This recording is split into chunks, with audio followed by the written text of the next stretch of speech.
اعوذ باللہ من الشیطان الرجیم بسم اللہ الرحمن الرحیم الحمد للہ رب العالمین والصلاۃ والسلام علی محمد وعلی آلہ وسلم۔ انشاءاللہ آج ہم سورہ البقرہ کے 30ویں رکوع کا مطالعہ کریں گے، اس دعا کے ساتھ کہ اللہ تعالیٰ اپنے حبیب نبی پاک صلی اللہ علیہ وآلہ وسلم کے طفیل ہم سب کو قرآن کریم کا صحیح مفہوم عطا فرمائے۔ آئیے مطالعہ قرآن کا آغاز کرتے ہیں۔ بسم اللہ الرحمن الرحیم۔ وَإِذَا طَلَّقْتُمُ النِّسَاءَ فَبَلَغْنَ أَجَلَهُنَّ، اور جب تم طلاق دو نسواں کو تو وہ پہنچ چکے ہیں اپنی مدت مقرر کو۔ فَلَا تَعْضُلُوهُنَّ أَن يَنكِحْنَ أَزْوَاجَهُنَّ إِذَا تَرَاضَوْا بَيْنَهُم بِالْمَعْرُوفِ، تو نہ روکو انہیں کہ نکاح کر لیں اپنے جوڑے سے جبکہ وہ باہم رضامند ہوں معروف طریقے سے۔ ذالک یوعظ بہ من کان منکم یؤمن باللہ والیوم الآخر، یہ واعظ ہے اس سے جو تم میں سے ایمان رکھتے ہیں اللہ تعالیٰ اور یوم آخر کا۔ ذالکم ازکی لکم واطہر، اس میں تمہارے لیے زیادہ تزکیہ اور زیادہ طہارت ہے۔ واللہ یعلم وانتم لا تعلمون، اللہ تعالیٰ کو علم ہے اور تم لا علم۔ تعضلوہن، ان کے لیے رکاوٹیں کھڑی کرو، ہنڈر دیم اور کنسٹرینٹ دیم۔ از کا زیادہ بچاؤ، زیادہ احتیاط، مور مائنڈفلنس۔ اطہر زیادہ صفائی، زیادہ ستھرائی، آپ کہہ سکتے ہیں مور پیورٹی۔ اس آیت میں اس امر کی بھی دلیل ہے کہ عورت خود اپنا نکاح نہیں کر سکتی۔ یہ واضح نصیحت خاص طور پر ان لوگوں کے لیے ہے جو اللہ تعالیٰ اور یوم آخرت پہ ایمان رکھتے ہیں۔ انہیں چاہیے کہ اپنی ولایت میں جو عورتیں ہوں انہیں ایسی حالت میں نکاح سے نہ روکیں، جبکہ وہ شریعت کے مطابق ایسی عورتوں کو ان کے خامدوں کے نکاح میں دے دینا اور اپنی حمیت اور غیرت کو جو خلاف شرع ہو شریعت کے ماتحت کر دینا ہی بہتری ہے، خزی کا باعث ہے۔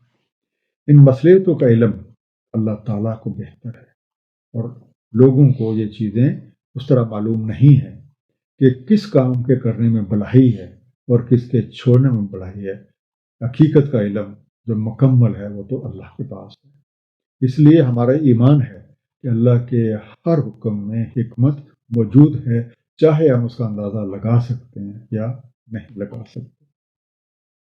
والوالدات یرضعن اولادہن حولین کاملین، اور مائیں رضاعت کریں اپنی اولاد کی 2 سال کامل۔ لمن اراد ان یتم رضاعہ، اس کے لیے جو ارادہ رکھے کہ پوری ہو رضاعت۔ وَلِلْمَوْلُودِ لَهُ رِزْقُهُنَّ وَكِسْوَتُهُنَّ بِالْمَعْرُوفِ، اور باپ پر ہے ان کا رزق اور کپڑے بمطابق معروف طریقے کے۔ وَلَا تُكَلَّفُ نَفْسٌ إِلَّا وُسْعَهَا، نہیں مکلف کیا جاتا کسی نفس کو مگر اس کی وسعت کے مطابق۔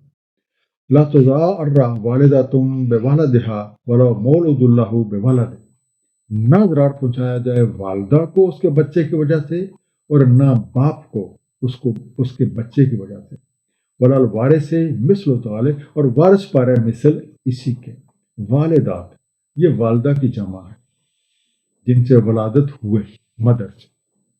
یرضعن رضع، دودھ پلائیں، چل سکل۔ حولین 2 برس، 2 ایئرس۔ رضع دودھ پلانا، رضاعت کرنا، سکلیں۔ مولود اس کا روٹ ہے ولد، اور مولود کا میننگ ہوتا ہے بچہ۔ مولود لہو بچے والا، فادر۔ کسوات ہونا اس کا پہناوا، ان کے کپڑے، در کلودنگ۔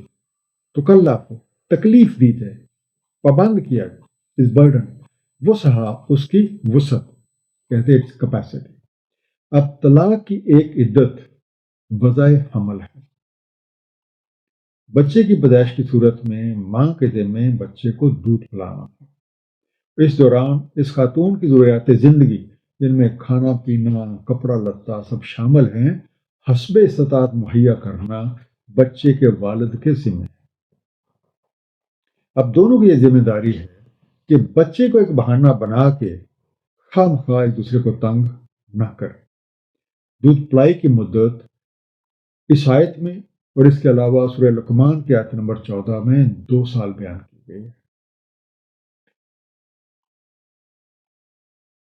سورہ لقمان کے آیت نمبر 14 میں بیان ہے، اور ہم نے وصیت کے انسان کو اس کے ماں باپ کے بارے میں اٹھائے رکھا، اسے اس کی ماں نے کمزوری پر کمزوری جھیل کر اور اس کی دودھ چھڑائی 2 سال، تاکہ تم شکر گزاری کرو میری اور اپنے والدین کی، اور میری ہی طرف لوٹ کر آنا۔ اب دوران رضاعت نام نفقے کی ذمہ داری بچے کے والد کی ہے، لیکن اس کی عدم موجودگی کی صورت میں یہ ذمہ داری بچے کے وارثوں پہ ہے۔ اور سورہ الاحقاف آیت نمبر 15 میں تھوڑی سی ایک مختلف بات بیان ہوئی ہے۔ ہم نے وصیت کے انسان کو اپنے والدین کے ساتھ احسان کی، اٹھائے رکھا اسے اس کی ماں نے زحمت سے، اور وضع کیا اسے زحمت سے، اور اس کا حق اور دودھ چھڑانا 30 مہینے ہوئے۔ اس صورت میں آپ تھوڑا سا کچھ مہینوں کی گنجائش ہے وہ نکل آتی ہے۔ آیت جاری ہے، فَإِنْ أَرَادَ فِصَالًا عَنْ تَرَادٍ مِّنْكُمَا وَتَشَاوُرٍ فَلَا جُنَاحَ عَلَيْهِمَا، بس اگر وہ ارادہ کریں دودھ چھڑانا باہمی رضامندی اور مشاورت سے تو نہیں کچھ مذائقہ دونوں کے لیے۔ وَإِنْ أَرَدْتُمْ أَنْ تَسْتَرْضِعُوا أَوْلَادَكُمْ فَلَا جُنَاحَ عَلَيْكُمْ إِذَا سَلَّمْتُمْ مَا آتَيْتُمْ بِالْمَعْرُوفِ، اور اگر تم ارادہ کرو کہ رضاعت کرے کوئی اور تمہاری اولاد کی تو نہیں کچھ مذائقہ تم پہ، جبکہ تم پورا دے دو انہیں جو دینا کیا انہیں معروف طریقے سے۔ واتقوا اللہ وَاعْلَمُوا أَنَّ اللَّهَ بِمَا تَعْمَلُونَ بَصِيرٌ، اور احتیاط برتو اللہ تعالیٰ سے، اور تمہیں معلوم رہے کہ اللہ تعالیٰ تمہارے اعمال کو دیکھتا ہے۔ فِصَالًا دودھ چھڑانا، اور انگلش میں آپ کہیں گے ویننگ۔ تشاورن مشورے کے ساتھ، کنسلٹیشن۔ تسترضعوا تم دودھ پلواؤ، یو ارینج سکل، you ask another women to suckle۔ سلم تم پورا دے چکو۔ دودھ پلائی کی 2 سالہ مدت مکمل ہونے سے پہلے اگر وہ دونوں میاں بیوی جو پہلے رہ چکے ہیں وہ دونوں باہمی مشاورت کے ساتھ بچے کا دودھ چھڑانا چاہتے ہیں تو کوئی حرج کی بات نہیں ہے۔ دودھ چھڑانے کی وجہ ماں کی صحت بھی ہو سکتی ہے، اور اس کے علاوہ کوئی ریزن بھی ہو سکتی ہے۔ اور اگر بچے کا والد بچے کی دودھ پلوائی کسی اور خاتون سے کروانا چاہے تب بھی کوئی مسئلہ نہیں ہے، بشرطے کہ دودھ پلانے والے کے ساتھ اس خدمت کے بدلے میں معاوضہ طے کر کے وہ معاوضہ ایک اچھے طریقے کے ساتھ ادا کیا جائے۔ ہر حال اللہ تعالیٰ کے احکامات کی پابندی جو ہے وہ خیر و برکت اور بھلائی کا باعث ہے۔ والذین یتوفون منکم ویذرون ازواجا، اور جو وفات پا جائیں تم میں سے اور چھوڑ جائیں اپنے پیچھے ازواج، یتربصن بانفسہن اربعۃ اشہر وعشرا، روکے رکھیں اپنے آپ کو 4 ماہ 10 دن۔ وَإِذَا بَلَغْنَ أَجَلَهُنَّ فَلَا جُنَاحَ عَلَيْكُمْ فِيمَا فَعَلْنَ فِي أَنفُسِهِنَّ بِالْمَعْرُوفِ، سو جب وہ پہنچ جائیں اپنی مدت مقرر کو تو نہیں کچھ مذائقہ تم پر اس میں کہ وہ کر لیں اپنے لیے بمطابق معروف کے۔ واللہ بما تعملون خبیر، اور اللہ تعالیٰ ان سے جو تم کرتے ہو باخبر ہے۔ جو توفون فوت ہو جائے، پاس ہوئے، یا ضرور چھوڑ جاتے ہیں، لیو بہائنڈ، اربع 4۔ اب مفارقت کی دوسری شکل بیوگی ہے۔ اس صورت میں کسی خاتون پر عقد ثانی سے پہلے عدت کی مدت 4 ماہ 10 دن ہے۔ یہ مدت پوری ہو جانے کے بعد اگر وہ بیوائیں اپنے حق میں بمطابق دستور کو فیصلہ کر لیتی ہیں تو ان کے وارثوں اور عزیز و اقارب کو اس پر اطلاعات کا حق نہیں بنتا، اور نہ ہی انہیں اس معاملے میں کوئی رکاوٹیں کھڑی کرنی چاہیے۔ وَلَا جُنَاحَ عَلَيْكُمْ فِيمَا عَرَّضْتُمْ بِهِ مِنْ خِطْبَةِ النِّسَاءِ أَوْ أَكْنَنْتُمْ فِي أَنفُسِكُمْ، اور نہیں کچھ مذائقہ تم پر اس میں کہ تم اشارتاً دو پیغام نکاح نسواں کو یا چھپائے رکھو اپنے من میں۔ عَلِمَ اللَّهُ أَنَّكُمْ سَتَذْكُرُونَهُنَّ، اللہ تعالیٰ کو علم ہے کہ تم ضرور تذکرہ کرو گے ان کا۔ وَلَٰكِن لَا تُوَاعِدُوهُنَّ سِرًّا إِلَّا أَن تَقُولُوا قَوْلًا مَّعْرُوفًا، لیکن مت کرنا ان سے کوئی وعدہ پوشیدہ طور پر مگر یہ کہ تم کہو کوئی بات معروف طریقے سے۔ تم اشارہ کرو، یو ہنٹ، خطبہ شادی کا پیغام یا منگنی کی بات چیت، میرج پرپوزل۔ اکننتم تم چھپاؤ، یو کنسیل سرا، خفیہ طور پہ، سیکرٹلی۔ اب اللہ تعالیٰ سے زیادہ انسان کے نفسیات کو کوئی بھی نہیں جانتا، اور وہ جانتا ہے کہ اس صورت میں جب کہ خاتون بیوہ ہو چکے کسی شخص کے ذہن میں اس سے شادی کی بات آ سکتی ہے۔ اب اگر کوئی شخص اس بیوہ سے شادی کی خواہش رکھتا ہے، اسے چاہیے کہ عدت ختم ہونے کا انتظار کرے۔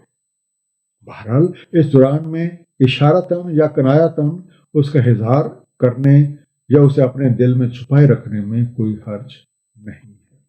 آیت جاری ہے، وَلَا تَعْزِمُوا عُقْدَةَ النِّکَاحِ حَتَّىٰ يَبْلُغَ الْکِتَابُ أَجَلَهُ، اور نہ کرو عزم عقد نکاح کا حتیٰ کہ پہنچے قانونی طور پہ مدت مقرر۔ وَاعْلَمُوا أَنَّ اللَّهَ يَعْلَمُ مَا فِي أَنفُسِكُمْ فَاحْذَرُوا، اور معلوم رہے کہ اللہ تعالیٰ کو علم ہے جو کچھ تمہارے نفسوں میں ہے، بس ہوشیار رہو۔ وَاعْلَمُوا أَنَّ اللَّهَ غَفُورٌ رَحِيمٌ، اور معلوم رہے کہ اللہ تعالیٰ مغفرت فرمانے والا، حلم والا ہے۔ عقدۃ النکاح، گرہ نکاح، میرج بانڈ اور میرج ناٹ۔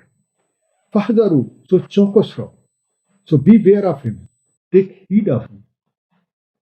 اپنی خواہش کو عملی جامہ پہنانے کے اقدامات جو ہیں، مثال کے طور پہ باقاعدہ رشتے کا پیغام بھیجنا یا جو دیگر سٹیپ ہیں، وہ اس وقت تک نہ کیے جائیں جب تک عدت کا مقررہ وقت 4 ماہ 10 دن اس بیوہ کا ختم نہ ہو جائے۔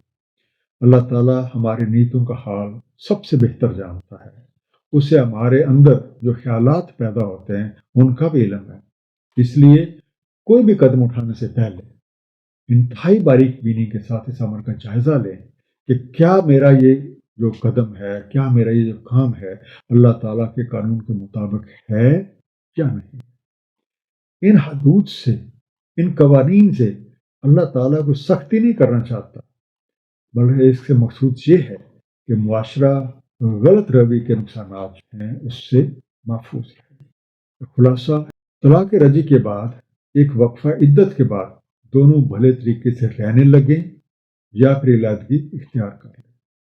مردوں کو کوئی حق نہیں پہنچتا کہ وہ اس معاملے میں عورتوں کو ستائیں اور زیادتی کریں۔ جو کوئی بھی ایسا کرتا ہے، قرآن حکمت اور ترتیب کو بالائے طاق رکھتا ہے، وہ گویا احکامات علیہ کا مذاق اڑاتا ہے۔